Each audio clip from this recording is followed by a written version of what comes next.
Good morning friends. এখন ঘড়িতে বাজে 4:31 আর এখানে আমরা সবাই মিলে চলে এসেছি স্টেশন। আমরা যাব তারাপীঠে, তারা মায়ের দর্শন করতে আর মাকে পুজো দিতে।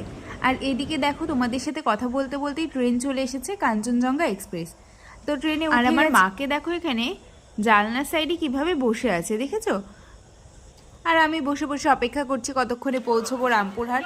তো আলটিমেটলি আমরা ট্রেন থেকে নেমেও গেছি। তো ট্রেন থেকে নেমে গরমের মধ্যে আমরা পায়ে হেঁটে চলেছি স্টেশন থেকে বের হওয়ার জন্য। আর এই দেখো, এটা হলো রামপুরহাট স্টেশন। তো স্টেশন থেকে বেরিয়ে গেছি, স্টেশন থেকে বেরিয়ে এখানে অপেক্ষা করছি অটোর জন্য। আর যা গরম ছিল কি বলবো তোমাদের, মারাত্মক গরম। এই গরমে অবস্থা একেবারে সবার শেষ। তাই নিয়ে নিয়েছি হাতে মিরিন্ডা, ঠান্ডা ঠান্ডা মিরিন্ডা খেতে খেতে অটোতে করে চললাম তারাপীঠের উদ্দেশ্যে। খুব তাড়াতাড়ি আসছে নেক্সট পার্ট, তাই চ্যানেলটিকে সাবস্ক্রাইব করে রেখো। টাটা।